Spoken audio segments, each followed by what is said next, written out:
오늘 이 예배에 오신 여러분들을 진심으로 환영하고 축복합니다. 예배의 자리에 참 잘 오셨어요. 여러분의 귀한 발걸음 하나님께서 기억하실 줄로 믿습니다. 옆에 분들하고 이렇게 한번 인사 한번 해보시죠. 귀하신 분을 뵙게 되어 영광입니다. 이렇게 한번 인사하시죠. 귀하신 분을 뵙게 되어 영광입니다. 오늘 여러분들 너무 귀하세요.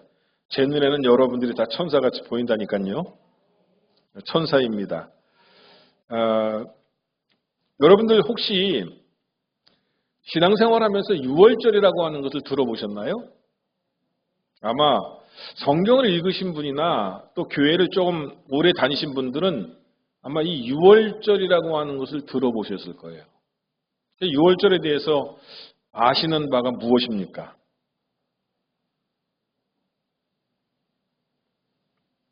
유월절 하면 오늘 성경을 보니까 가장 먼저 떠올려야 할 존재가 있습니다. 그게 뭔지 아십니까? 어린 양. 유월절 하면 이퀄 어린 양, 이걸 떠올리셔야 돼요. 자, 그러면 이제 제가 유월절에 대해서 그 단어의 의미부터, 그 다음에 역사적인 의미부터, 그 다음에 신앙적인 영적인 의미까지 여러분에게 오늘 다 설명을 해드리려고 그래요. 그래서 오늘 유월절이 무엇인지에 대해서 정확하게 알고, 그리고 내가 그 안에서 어떤 은혜를 받을 수 있는지를 여러분 한번 생각해 보시기를 주님의 이름으로 부탁을 드립니다. 여러분, 우리나라의 해방절이 무엇이죠? 우리는 1945년 8월 15일 광복절이라고 그럽니다. 그런데 이스라엘 민족에게 있어서 해방절은 무엇입니까?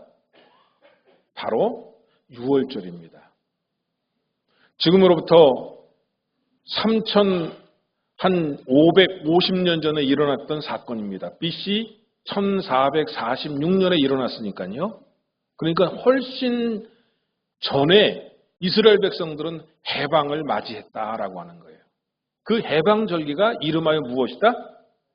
유월절이다 라고 하는 거예요. 자, 그러면 여러분, 종교적인 의미나 영적인 의미에 대해서 제가 말씀을 드리려고 하는데요. 먼저 유월절이라고 하는 단어를 먼저 알려드릴게요. 여러분, 유월절이라고 하는 단어가 히브리어인데 한번 따라해 보실래요? 제가 말씀드리면 한번 따라해 보세요. 페사흐. 여러분들은 굉장히 유식해지신 거예요, 지금. 히브리어를 제가 알려드린 거니까. 페사흐라고 하는 단어가 유월절이라고 하는 단어를 나타내는 단어입니다. 그런데 이 페사흐라고 하는 단어가 영어로 표현하면, 이제 여러분 히브리어에서 지금 영어로 넘어갑니다. 한번 따라해 하시죠. 패스오버. 패스라고 하는 거는 이게 통과하다 그런 의미고, 오버라는 건 뭐예요? 위로. 그러니까 위로 통과하다라고 하는 의미가 있는 거예요. 그래서 이것은 영어로 얘기하면 패스오버, 한글로 얘기하면 위로 뛰어넘어가다, 위로 통과하다, 뭐 이런 뜻이에요. 이 뜻이 있는 이유가 있죠. 그것은 무엇하고 관계가 있습니까? 어린 양. 왜 그러면 유월절의 주인공은 어린 양이어야 하는가라고 하는 문제를 우리가 기억을 해야 됩니다. 자, BC 1446년 유월절을 제정하실 때는 하나님께서 430년간 종살이를 하던 이스라엘 백성들을 애굽에서부터 탈출시키려고 하는 계획을 가지고 있었다라고 하는 거예요. 그러니까 이스라엘 민족의 해방절기는 유월절인데 430년 동안 식민지를 당했어요. 우리나라가 어느 나라에게 식민지를 당했습니까? 일본한테요. 그래서 우리는 일본을 싫어하잖아요. 여러분 일본을 사랑하십니까? 아멘 안 하시는 거 보니까 아직은 신앙이 좀 연결지 않으셨네. 일본을 사랑해야 돼요. 일본을 미워하지만 또 사랑해야 돼요. 할렐루야. 참 목사님이 뭐를 하라는 건지 모르겠습니다. 그러는데 어쨌든 중요한 것은 뭐냐면 우리가 일본의 식민지를 36년 동안 당하면서 착취를 당하고 엄청나게 어려움을 당했듯이 이스라엘 백성들은 430년 동안, 430년이면 한 세대가 30년으로 치고요. 몇 세대입니까? 10세대가 넘는 그러한 오랜 기간 동안 착취를 당하고 고통을 당하고 어려움을 당했어요. 그래서 그들이 하나님 앞에 기도합니다. 하나님 도대체 못 살겠습니다. 갈아주십시오.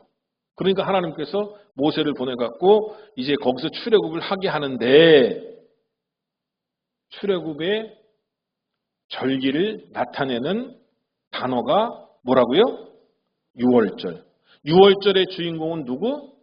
어린 양.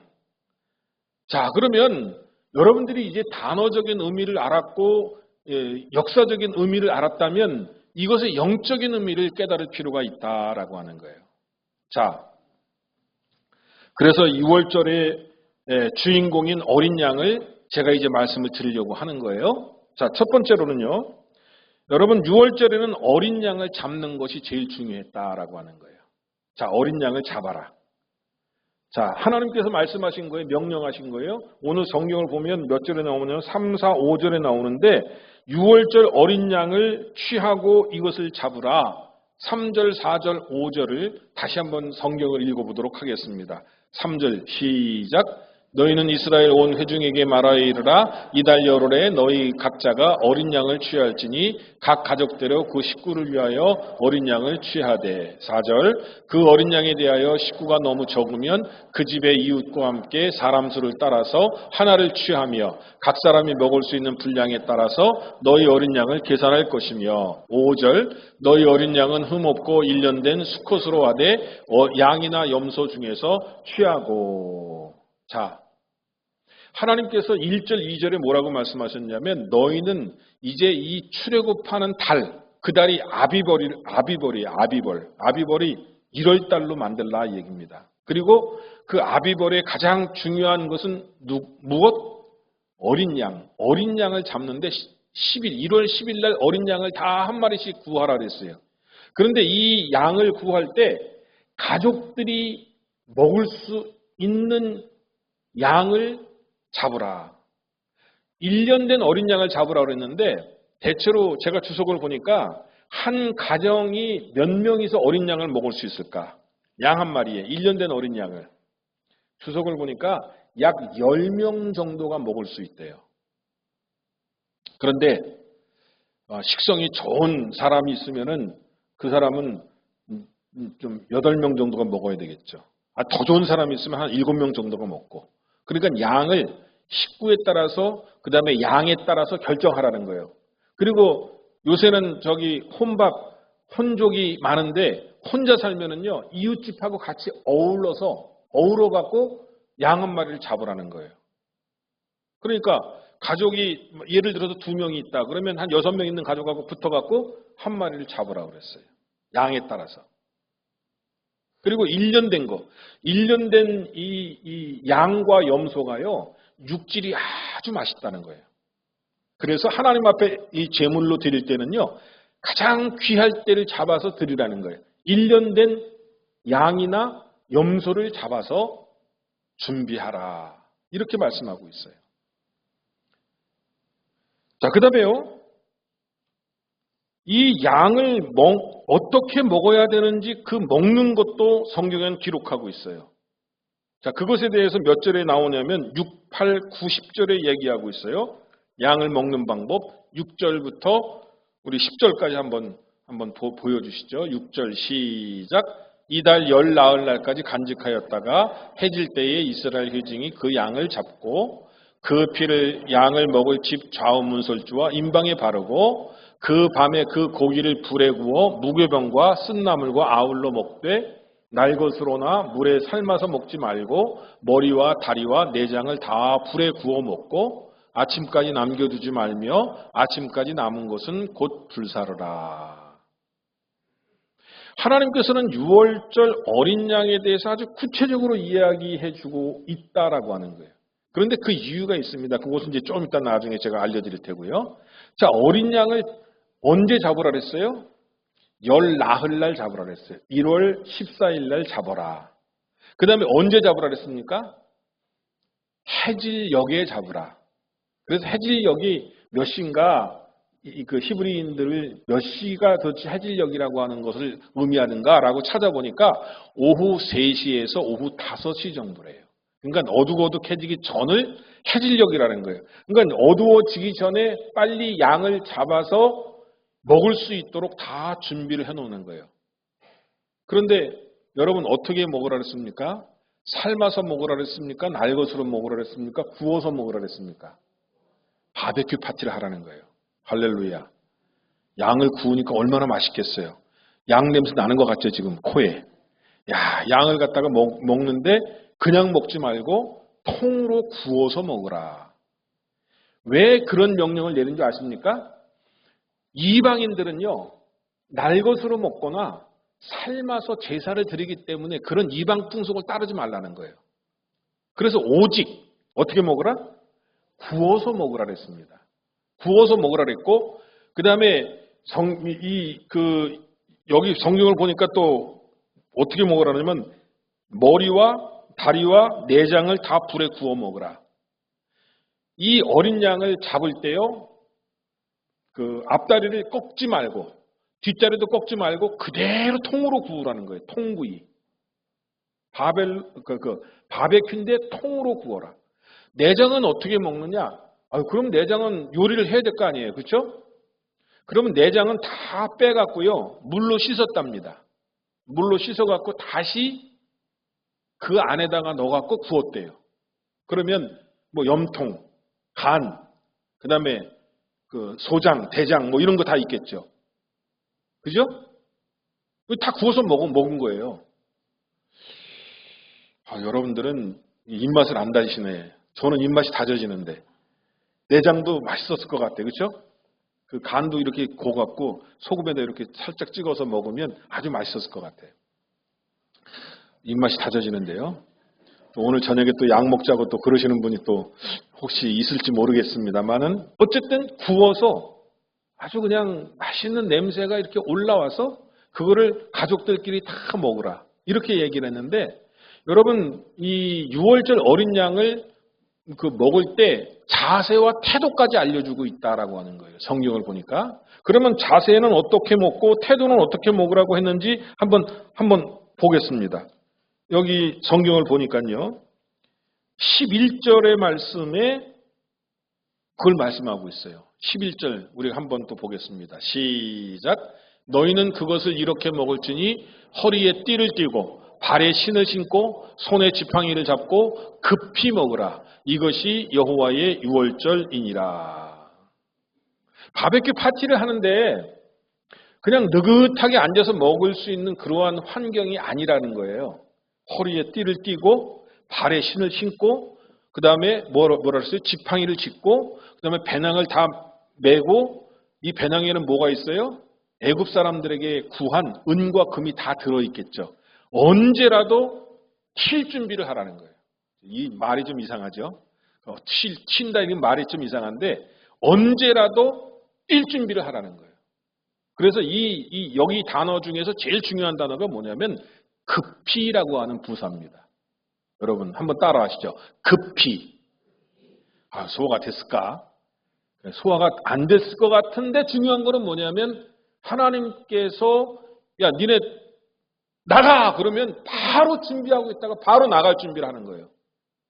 여러분 무슨 말이냐면 하나님께서 우리에게 순종하실 때는 바로 순종을 원하신다는 거예요.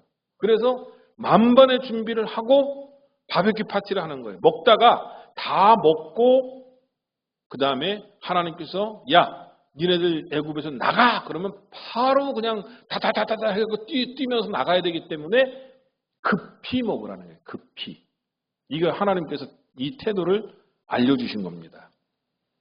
자, 그렇게 해서 이 급히라고 하는 단어가 중요하다 말씀했는데 마치 쫓기듯이 그리고 누군가에게 쫓겨서 도망을 가야 하는 사람인 것처럼 하고 유월절 어린 양을 먹으라 이렇게 말씀하고 있습니다.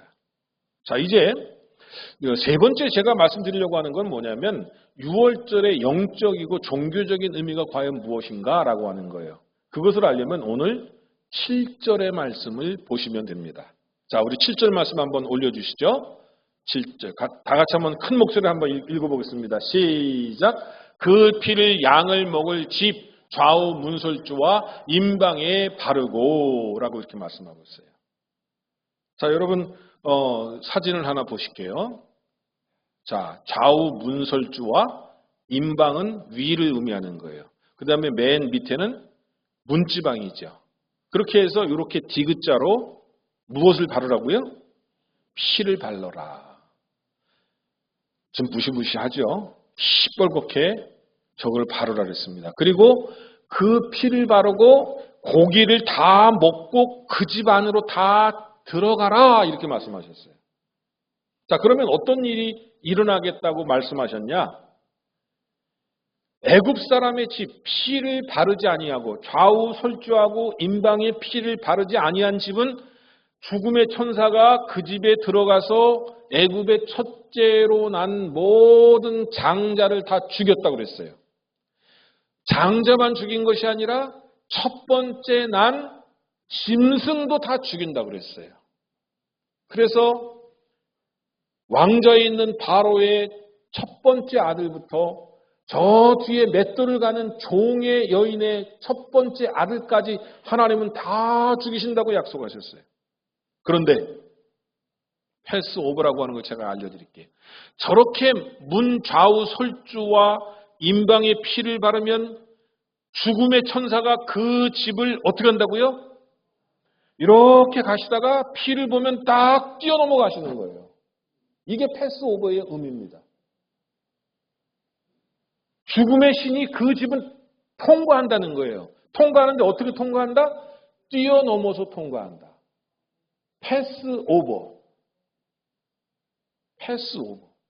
죽음의 신이 들어가는 것 같다가 들어가지 않고 뛰어서 넘어서 간다라고 하는 거예요. 자, 여러분, 이것이 이제 패스오버의 정확한 의미인데 이것이 영적인 의미가 있어요. 그것은 3500년 후에 나타날 진정한 구세주, 구원자, 누구를 상징하는 거예요? 예수님을 상징하는 거예요. 여러분, 예수님이 십자가에 달리셔서 피를 다 쏟으시고 돌아가셨어요. 기억하십니까?